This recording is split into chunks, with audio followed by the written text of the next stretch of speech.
assis quelque part et tu regardes la nature.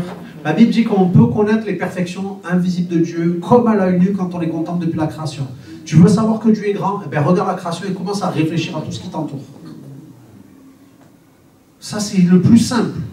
Le plus simple. Si tu veux savoir que Dieu est là, regarde déjà ce qu'il a fait pour toi. Essaye de réfléchir sur quelle planète tu pourrais survivre sans que Dieu ait préparé les crins pour mettre le bijou que tu es. Il n'y a aucune autre planète dans laquelle tu pourrais vivre.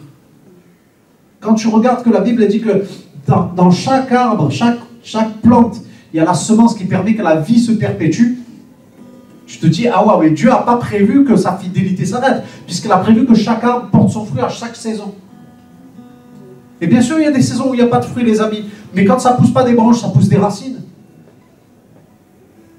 Un jour, je discutais avec un gars, on était en train de faire une étude avec des nouveaux convertis, avec des gens qui s'approchaient de Dieu, et on parle des saisons de la vie, et puis il y avait un gars qui travaillait aux espaces verts, et je lui disais, quelle saison tu aimes le plus? Et il dit,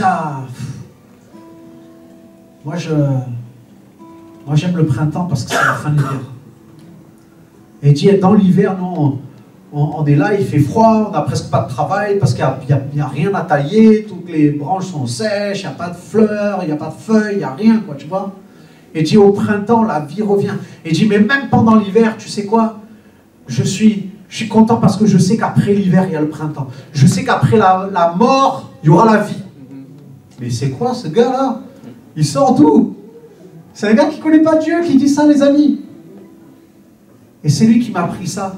Il me dit, mais en fait, les branches, elles ne poussent pas, mais les racines, elles poussent pendant l'hiver. Wow. C'est-à-dire qu'il y a des choses qui peuvent se passer à l'intérieur. Quand tu ne vois pas à l'extérieur, il y a quelque chose qui se passe à l'intérieur. Le problème, c'est quand ça ne se passe ni à l'extérieur, ni à l'intérieur. Le problème, c'est quand il n'y a pas de racines qui s'approfondissent dans la foi, quand c'est la période de l'hiver. En fait, les amis, il y a des nutriments dans la profondeur. Mais si je n'ai pas de profondeur, je n'ai pas de nutriments. Je disais ça, j'ai posté une phrase qui disait « Ne laisse pas mourir ta foi, nourris-la ». Les racines poussent parce qu'elles ont besoin d'aller chercher les nutriments, les amis. Elles ont besoin d'aller chercher l'eau. Et des fois, on a besoin d'aller en profondeur chercher l'eau qu'il y a besoin parce que ce qu'il y a autour, c'est très chaud. Et du coup, on a besoin de cette présence de Dieu. On a besoin de retrouver la présence de Dieu. On a besoin de retrouver un contact avec la parole de Dieu. Peut-être que ta foi s'est étiolée parce que Jésus dit, vous cherchez dans les Écritures, ce qui me ressemble, il dit, mais toute l'Écriture parle de moi. Toute l'Écriture parle de moi. Tu veux chercher Jésus, tu vas le trouver dans l'Écriture. Tu vas le trouver dedans. Et même dans l'Ancien Testament, on dit, Seigneur Jésus, où tu te trouves? Reconnais l'Éternel dans toutes tes voies. Il aplanira tes sentiers. Seigneur, où tu te trouves? Et je peux te dire qu'il va te répondre. Prends un temps dans sa parole, prends un temps dans la nature, commence à méditer. Vous savez, le monde spirituel a squatté le terrain de la méditation. Alors que la Bible nous dit, elle nous dit qu'il médite tout le jour la parole de Dieu. Il médite tout le jour. Et on a laissé ça, vous tapez des messages, vous allez sur Internet, vous tombez sur des messages, il vous suffit de quelques clics pour avoir des pubs sur le truc, les trucs spirituels, la méditation, le yoga, tout le reste. C'est vrai ou pas? Vous savez pourquoi? Parce que le diable vous court derrière quand vous cherchez Dieu. Quand il ne peut pas vous confronter, il vous court derrière. Mais la méditation, les amis, ce n'est pas au diable que ça appartient. Ce n'est pas aux ténèbres que ça appartient. Ce n'est pas aux pratiques occultes. C'est aux enfants de Dieu que ça appartient. Et des fois, on médite tellement sur le mal qu'on oublie de méditer sur Dieu. Dans ces temps de prière, on a besoin aussi de méditer. J'ai besoin de prendre les versets, je lis la parole, et je dis, Seigneur, qu'est-ce que tu veux dire? D'ailleurs, on va lire encore un petit peu. Josué, dans verset 3, verset 10 à 17, Josué dit, voici comment vous reconnaîtrez que Dieu est vivant au milieu de vous, et qu'il chassera devant vous les Cananéens, les Hittites, les Héviens, les Phéréziens, les Girgasiens, les Amoréens, les Gibéens. Il y a tout le monde y passe, quoi, tu vois. L'arche de l'Alliance, le Seigneur de toute la terre va passer devant vous, dans le Jourdain. Maintenant, prenez 12 hommes issus des tribus d'Israël, de chaque tribu. Dès que les prêtres qui portent l'arche de l'Éternel, le Seigneur de toute la terre, poseront la plante des pieds dans l'eau du Jourdain, l'eau du Jourdain qui descend s'arrêtera comme s'il y avait une digue. Le peuple sortit de ses tentes pour passer le Jourdain et les prêtres qui portaient l'arche de l'Alliance marchèrent devant le peuple. Quand les prêtres qui portaient l'arche furent arrivés au Jourdain et que leurs pieds furent mouillés au bord de l'eau, le Jourdain déborde par-dessus toutes ses rives durant toute la moisson, le temps de la moisson. L'eau qui descend s'arrêta et s'accumula à une très grande distance, près de la ville d'Adam, qui est située à côté de Tsartan. Quant à l'eau qui descendait vers la mer, de la plaine, la mer morte, elle fut complètement coupée. Le peuple passa vis-à-vis de Jéricho. Les prêtres qui portaient l'arche de l'Alliance de l'Éternel s'arrêtèrent, le pied ferme sur le sec, au milieu du Jourdain, pendant que tout Israël passait à pied sec, jusqu'à ce que toute la nation ait fini par passer le Jourdain. Si avant le passage de la mer Rouge, j'avais marqué ça, si avant le passage de la mer Rouge, Moïse avait tendu le bras pour ouvrir les eaux pour le passage du Jourdain, les sacrificateurs ont dû poser leurs pieds dans l'eau. Ok? Ça, c'est moi qui l'ai marqué, c'est pas la Bible. Les sacrificateurs ont dû poser leurs pieds dans l'eau. Tu veux que je te dise quelque chose? Il n'y a personne qui peut poser son pied dans l'eau sauf toi. C'est à toi de poser ton pied dans l'eau. Il n'y a personne qui va poser son pied dans l'eau à ta place. Il n'y a personne qui va faire un pas de foi à ta place. Ce n'est pas tes parents qui vont faire un pas de foi pour que tu sois sauvé. Ce n'est pas quelqu'un d'autre qui va faire un pas de foi pour que tu sois guéri. Ce n'est pas quelqu'un d'autre qui va faire un pas de foi pour que tu sois délivré. C'est toi qui as besoin de faire un pas de foi. Amen, la sœur a fait un pas de foi. On va prier. T'inquiète pas, t'inquiète. Mais même de là où tu es, t'inquiète, on va revenir. Ok? Dans le nom de Jésus. On va prier, on va prier. Attends, reste à ta place, je reviens. Ok? Je vais venir. T'inquiète. T'inquiète. Hey, comment elle s'appelle, ma soeur? Madeleine. Madeleine, t'as même pas besoin de moi. T'as même pas besoin de moi. Ok? On va lui dire, t'inquiète. Regarde, ça c'est bien. C'est bien que tu fasses le peuple à foi. Mais t'as pas besoin de quelqu'un, t'as besoin de Jésus, c'est tout. Vous savez quoi? On peut se dire, pour la mer, je disais, c'est Moïse qui a tendu le bras et tout le monde a pu passer. C'est un peu l'image de ce que peut-être la sœur pense. C'est qu'il faut que l'homme de Dieu, il tende le bras et ça va marcher. En fait, tu n'as pas besoin d'un homme de Dieu qui tende le bras. Tu as besoin que Dieu étende sa main vers toi, c'est tout. Et tu as juste besoin de croire qu'il va le faire. Et là, ils vont arriver. Et tu pourrais te dire, ouais, avant, les hommes de Dieu, ci et là, et puis en fait, Dieu te dit, mais avant c'était Moïse, maintenant c'est Josué, c'est tout. C'est différent. Mais avec Josué, il y a une autre manière encore. Parce que ce n'est pas Josué qui va tendre son bras. Dieu va dire, envoie les sacrificateurs, envoie l'arche de l'Alliance, envoie la présence de Dieu. Parce que l'arche de l'Alliance, c'était l'image de la présence de Dieu. Et il est en train de dire, si tu laisses passer la présence de Dieu devant mon ami, ah ben alors tu as tout gagné. Et c'est ce qui va se faire. Et vous allez me dire, bon, c'était pas Josué, mais c'était les sacrificateurs. Mais si je comprends bien dans le Nouveau Testament, la Bible dit, vous êtes un royaume de sacrificateurs. C'est ça ou pas? C'est-à-dire qu'en fait, vous êtes un royaume. L'Église est un royaume de sacrificateurs. C'est-à-dire qu'il n'y a personne ici qui n'est pas sacrificateur. Et que ce n'est pas une certaine caste de sacrificateurs qui va mettre les pieds dans l'eau, c'est tous les sacrificateurs qui mettent les pieds dans l'eau. Et des fois, on attend que l'eau se dégage pour dire, bon, je vais y aller. Mais Dieu dit, non, ça va marcher comme ça, mon ami. Si tu ne fais pas le pas de la foi, le Jourdain, il reste. Par contre, si tu fais le pas de la foi, le Jourdain s'ouvre. Des fois, on dit, Seigneur, marche devant, Seigneur, je te suivrai. Et Dieu dit, fais le pas de la foi, et moi, je vais mettre mon pied dans l'empreinte du tien. Souvent, on a dit, Seigneur, je vais mettre mon pied dans l'empreinte de tes pas. Et Jésus, là, il te dit, non, non, non, dans ce cas-là, c'est toi qui vas mettre le pied, et c'est moi qui va mettre mon pied dans l'empreinte du tien. Et c'est ce qui va se passer. Dieu aurait pu procéder autrement, mais vous savez quoi? Je pense qu'il a voulu apprendre à son peuple quelque chose. Il a voulu apprendre à son peuple, si tu fais ce que je te dis, j'opère ce que j'ai dit.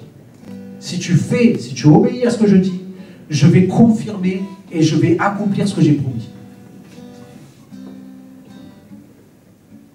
Et je crois une chose, les amis, c'est que Dieu veut guérir. Ça, c'est certain. Dieu veut ouvrir des Jourdains, et que ce soit un Jourdain de guérison, un Jourdain de maladie, excuse-moi, un Jourdain de problèmes financiers, un Jourdain de problèmes de couple, un Jourdain de quelle que soit la maladie, que ça se fasse longtemps, que ça ne fasse pas longtemps, que ce soit grave, que ça ne soit pas grave, que ce soit une migraine ou que ce soit une fracture, Dieu est capable de guérir, les amis. Je vous dis ça parce j'étais à Saint-Étienne il y a 3 semaines maintenant, Et pendant que j'étais en train de parler, je disais que Dieu nous a appris un truc. Parce que la Bible dit, voici les miracles qui accompagneront ceux qui ont cru. En mon nom, ils imposeront les mains aux malades et les malades seront guéris. Et on a cru qu'il n'y avait que comme ça que Jésus guérissait. Mais si tu n'es pas à l'église, tu continues d'être malade toute la semaine. Et si tu es à l'hôpital pendant un mois, tu attends d'être là à l'église au bout d'un mois. Et si tu te casses la tête et qu'il n'y a personne autour de toi et que tu ne peux pas te relever, tu fais comment? C'est là qu'on a besoin de mettre notre pied dans le Jourdain.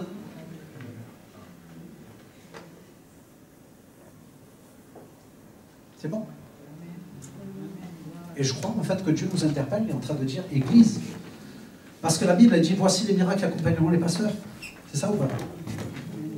Et non. Et non. Elle dit voici les miracles qui accompagneront ceux qui auront cru. Donc pourquoi je ne vais pas me poser les mains là? Parce que c'est vous qui allez le faire. Ouh, le silence. Je crois que Dieu va guérir, les amis. Parce que vous allez prier. Parce que je pense que Dieu veut nous amener à comprendre en tant qu'Église, les amis. Si vous êtes dans la rue et qu'il y a quelqu'un qui est là avec des béquilles, vous lui dites, viens à l'église dimanche prochain. Mais si le gars il est sur un quai de train et qu'il part, vous ne savez pas où il va, vous faites quoi? Et si c'est quelqu'un de votre famille qui dit, moi je ne viendrai jamais à l'église. Mais tu dis, c'est trop tard, Jésus est venu à toi. Il est en moi. Mes amis, je crois que Dieu veut réveiller son Église. Parce que les temps de réveil, ce n'est pas juste des temps où on prie, où on demande, c'est des temps où on demande et on reçoit. C'est des temps où on va croire la parole de Dieu, où on va arrêter de jouer avec, on va arrêter de négocier avec, on va arrêter de penser qu'il faut une thèse de théologie pour faire les trucs. Et je crois que alors, vous êtes convertis, pour la plupart. Il y en a qui sont baptisés du Saint-Esprit. Il y en a qui croient simplement, le Saint-Esprit est en eux, de toute façon, que tu parles en langue, que tu parles pas en langue, le Saint-Esprit est là. Hein. Parce qu'on est de nouveau, pas par le baptême du Saint-Esprit, on est de nouveau par l'Esprit de Dieu. Hein, parce qu'on est d'eau et d'esprit. Donc le Saint-Esprit est là, et là, ça veut dire que la puissance est là. Il a dit, vous recevrez une puissance, le Saint-Esprit. Donc il est là. Et Jésus a dit à ses disciples, avant qu'ils reçoivent le Saint-Esprit, vous allez faire les choses que j'ai faites et vous en ferez des plus grandes.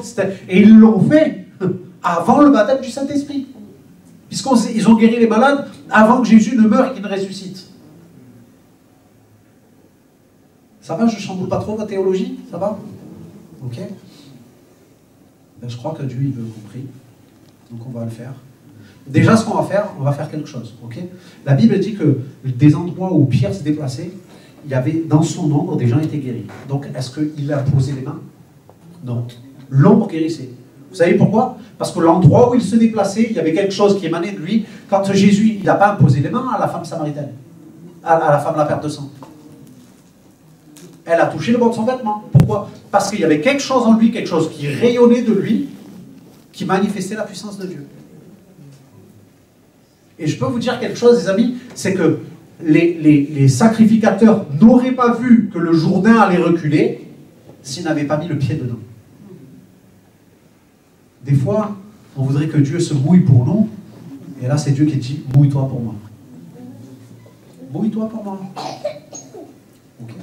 Bon, je vais prier, après on va faire des temps de prière en groupe. D'accord? Alors, je vais vous demander s'il y a des gens qui ont des douleurs dans leur corps, de vérifier comment c'est. S'il y a un mouvement que vous pouvez faire, pas faire, quelque chose qui est difficile à faire, tu as des douleurs même aux articulations, des douleurs aux mains, au cou, à la nuque, à toutes les articulations que vous avez, est-ce qu'il y a des douleurs que vous avez que vous pouvez vérifier? Ok? On va prier pour toutes les maladies, les amis, mais je veux prier pour des choses qui peuvent se vérifier maintenant. Parce que souvent, on a pris le verset, croyez que ce que vous avez demandé, vous l'avez reçu et vous le verrez s'accomplir. Et en fait, croyez, c'est au présent. Ce que vous avez demandé, c'est dans le passé. Vous l'avez reçu, c'est entre le passé et le présent.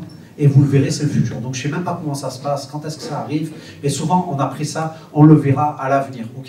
Mais en fait, je crois que quand on lit les évangiles, on voit qu'il y a des choses qui se passent sur l'instant, et qu'on n'a pas besoin d'attendre les autres moments, on n'a pas besoin d'attendre après, on veut juste croire, Jésus, tu es là, et tu veux guérir. Alors les amis, on va tabasser l'incrédulité, vous êtes d'accord avec ça ou pas? D'accord, donc on va marcher un peu sur l'incrédulité, et on va croire que la Bible, elle dit la vérité, d'accord? Donc ce que je vais vous faire, c'est je vais vous demander, ceux qui ont des douleurs, de vérifier au niveau de l'intensité de la douleur. 0, c'est pas de douleur. 10, c'est insupportable. Si c'est entre 5 et 4, c'est très supportable. Après 5, c'est moins supportable et c'est douloureux. Ok? Donc je vous invite à vérifier ça. Ceux qui ont des douleurs, vous pouvez lever la main. Ok? Voilà. Ok? Vous pouvez vérifier l'intensité, on va prier. Et après, je vais vous demander qu'est-ce qui s'est passé. D'accord? Ok?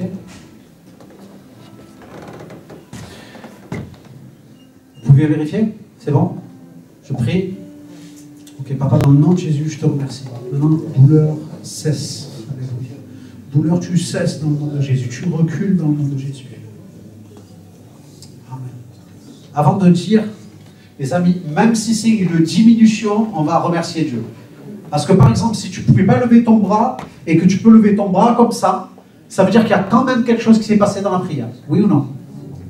Donc s'il y a quelque chose qui s'est passé dans la prière, on va quand même remercier Dieu. D'accord? Alors, est-ce qu'il y a des personnes, qui sont les personnes pour qui ça a commencé à s'améliorer? Vous pouvez lever la main? Yes, wow. Trop bien, on peut la main en plus. Ok, on peut dire, ça s'est amélioré ou il n'y a plus rien? Ça s'est amélioré, ok. C'est quoi qui s'est amélioré? C'est mon épaule. L'épaule, ok. C'est la rangée des épaules, on dirait. Toi, ça va, tu es parmi très bien. Ok. Il y en a d'autres? J'ai vu une main là-bas. Ok. Il y a du mieux. Il y a du mieux, gloire à Dieu. Est-ce qu'il y a quelqu'un pour qui il n'y a plus rien? C'est possible, hein? Ok. Je veux juste vous dire ça parce je fais ça systématiquement dans toutes les églises où je vais. Je crois que Dieu a donné ça, mais à un moment donné, on parlait la prière, après on a parlé le prophétique. Mais c'est comme si je crois que j'ai reçu, Dieu me dit, mais Nico, dans chaque église, je veux montrer que je guéris.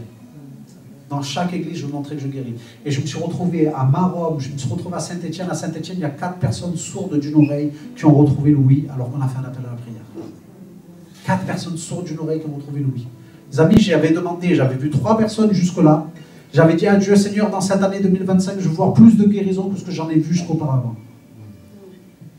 Mais j'en avais vu 3 avant fin 2024, début 2025, il y en a 4. Je crois que ça ne va pas s'arrêter là. Je dis, Seigneur, je veux beaucoup plus. Ok, on veut beaucoup plus. On va reprier. Ok, je vous invite à peut-être fermer vos yeux. Priez dans votre cœur aussi. On n'a pas besoin de multiplier les 20 paroles. On va juste demander. On va remercier, je vous remercie Seigneur. Merci Papa pour, Seigneur, ce que tu es en train de faire. Seigneur, c'est ta présence qui fait ça. Seigneur, c'est pas moi, Seigneur, c'est pour n'importe qui, Seigneur Jésus. Du moment qu'on croit dans ta parole, Seigneur, du moment, Seigneur, qu'on s'appuie sur ta parole, du moment qu'on fait des choses, mon Dieu, que ta parole indique, Seigneur, on veut le croire, Seigneur. Tu es ce Dieu qui est capable d'accomplir, Seigneur, les miracles dans le nom de Jésus. Seigneur, tu es capable de guérir, Seigneur. Capable d'ouvrir les yeux. Je suis capable de faire s'arrêter des acouphènes, Seigneur. Je suis capable d'ouvrir les oreilles, Seigneur, de redonner la parole, mon Dieu. Seigneur, peut-être quelqu'un qui a eu un AVC, Seigneur, retrouve de la mobilité dans le nom de Jésus. Seigneur, quelqu'un qui a un cancer, Seigneur, il guérit dans le nom de Jésus. Amen. Je pourrais passer ma journée, les amis, à vous donner des témoignages de ce que Dieu fait. J'étais avec un ami, Joseph, qui avait plus de 70 ans, qui devait avoir une opération. Il devait être opéré d'un cancer du pancréas.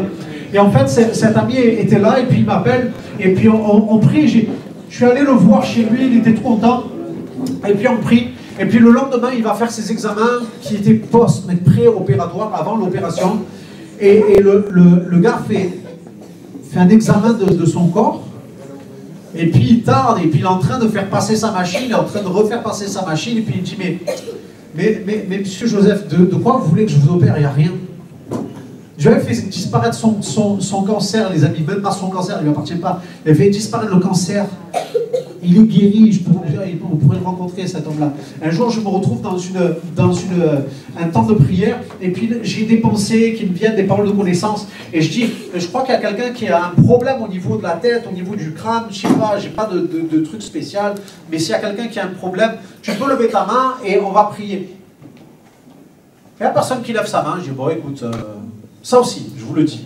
Je préfère me tromper en essayant de croire que d'avoir peur de me tromper et de ne pas essayer. Je répète la phrase ou pas? Je préfère essayer et me tromper, essayer en ayant essayé de croire et me tromper, que de ne pas essayer parce que j'ai peur de me tromper. Vous voyez? Je ne veux pas avoir peur de me tromper. Je ne veux pas laisser la peur diriger quoi que ce soit. Je veux croire que Dieu parle, et si je me trompe, eh bien, vous m'excuserez. Les amis, j'ai essayé de vous bénir, c'est tout ce que j'ai essayé de faire. Parce qu'on apprend tous à un moment donné à écouter Dieu. Vous savez, même les gens qui disent « Ouh, Dieu te dit ». Oui, Dieu peut te dire, mais j'ai beau changer de voix, j'ai beau prendre toute la gestuelle, je ne suis jamais sûr à 100% de ça. D'ailleurs, c'est pour ça que la Bible a dit, en termes de prophétie, retenez ce qui est bon. La prophétie, c'est comme un poulet. Est-ce que tu manges les os du poulet? Bon, il y a certaines personnes, ma femme les mange. Donc, si tu manges tout du poulet, on ne mange pas tout du poulet, ok? On jette ce qui n'est pas bon et on garde ce qui est bon. Et bien avec la prophétie, c'est pareil. Et des fois, tu entends une prophétie et tu entends plein de trucs, il y a plein de mots, et ça te parle à un moment, et à un moment donné, ça ne te parle plus. Mais en fait, ça ne veut pas dire que tu devais tout retenir, quoi. C'est que dans la prophétie, il y a peut-être quelque chose pour une personne ici, il y a quelque chose pour une personne ici, quelque chose pour toute l'Église peut-être. Mais on a une responsabilité en tant que ceux qui vont prophétiser, on a la responsabilité de parler, mais les amis, chaque enfant de Dieu a une responsabilité, c'est de faire le tri. D'accord? C'est bon? Allez, petit cours prophétie 1.0. On va reprier pour la guérison, d'accord? On va reprier pour la guérison. Papa, dans le nom de Jésus, je te remercie parce que tu es présent. Seigneur, maintenant des guérisons, Seigneur, vont arriver. Seigneur, des corps vont être libérés, des douleurs vont partir. Dans le nom de Jésus, je le déclare. Amen. Amen, amen, amen. Amen. Ceux qui ont levé la main, réessayez, s'il vous plaît. Amen. Est-ce qu'il y a du mieux? Est-ce qu'il y a quelque chose qui disparaît? Ceux pour qui c'est parti totalement, levez la main. Yes. Tu peux venir, tu dis c'est quoi? Viens. Ou je viens moi. Vous savez quoi? Pourquoi on fait ça aussi, les amis? Parce que des fois, Dieu agit, on ne le dit pas. Jésus a dit, rendez à César ce qui est à César, rendez à Dieu ce qui est àEu. Quand Dieu agit, les amis, il doit recevoir la gloire. Et en fait, des fois, Dieu agit, mais tu ne l'as pas dit. Et comme il n'a pas de gloire, comme il ne reçoit pas la gloire est tombée, c'est terminé. Les amis, l'Église a besoin de dire quand Dieu fait. Quand Dieu agit, tu as demandé, quand les gens priaient pour toi, quand tu as reçu, viens témoigner. Parce que le témoignage, les amis, c'est une invitation à vivre quelque chose. Hier, je parlais de la femme à la perte de sang. Cette femme à la perte de sang, elle était là, et puis elle a touché le bord du vêtement de Jésus. Et elle a été guérie. Ça, c'est dans Marc 5. Lisez Marc 6. Jésus a traversé le lac, et tous les villages, toutes les villes dans lesquelles il allait, la Bible dit, les gens le priaient de pouvoir toucher seulement le bord de son vêtement. Et c'était quoi? Une nouvelle mode? Mais une nouvelle mode de foi, les amis. Et je ne sais pas si ça a continué de fonctionner comme ça, mais ce que je sais, c'est que sa démarche de foi, le témoignage de sa foi, le témoignage qui s'est répandu, a allumé des foi dans plein de villages. Et la Bible dit que tous ceux qui touchaient le bord de son vêtement étaient guéris. C'était quoi? Il fallait toucher le bord de vêtement de Jésus pour être guéri? Non, non. Il fallait faire une démarche de foi et croire que ça allait marcher. Même si c'était bizarre de toucher le bord du vêtement de Jésus. Même si c'était... Oui, vas-y. Vous savez quoi? Je pense que si Dieu était pudique à ce point, il n'aurait pas parlé de la femme à la perte de sang. Et en tout cas, merci pour ton témoignage. Et peut-être qu'il y a des gens qui ont ce genre de problème. Vous savez, souvent ce qui arrive dans ce genre de moment, c'est que ça commence et puis après ça continue. C'est-à-dire qu'il y a des personnes, ils sont là, ils n'osent pas y croire, mais d'un coup ça marche pour la personne d'à côté qui a le même problème que ce que j'ai. Et d'un coup j'active ma foi et Dieu multiplie. Et c'est comme ça qu'on a vu dans des moments des tendinites disparaître, des choses des gens qui sont venus. Il y a une femme qui était là à Clamart, on a fait une nuit de prière, et la femme, elle a dit, ouais, je ne savais pas si je pouvais venir parce que j'avais tellement mal, j'arrivais pas à marcher. Et en fait elle était comme ça. Voilà. Elle était en train de sauter, les amis, elle a été guérie. Et je prie, et puis je dis, oh, est-ce qu'il y a des gens qui ont des douleurs qui ont commencé à disparaître? Et puis il y a un gars sur le devant qui dit, ouais, ben moi j'avais une tendinite, j'ai plus rien. Il y a une autre personne au fond là, et dit, ah, moi j'avais une tendinite à l'épaule, ben j'ai plus rien. C'est la soirée des tendinites, les amis. Et Dieu agit, les amis, juste en fait, il faut juste qu'on en parle, il faut juste qu'on le croie. On s'appuie sur la parole, et puis tu commences à agir, ben merci Seigneur, ton kiné, ben, il va avoir moins de travail, tant mieux. Wow. Bon, je vais laisser votre pasteur clôturer.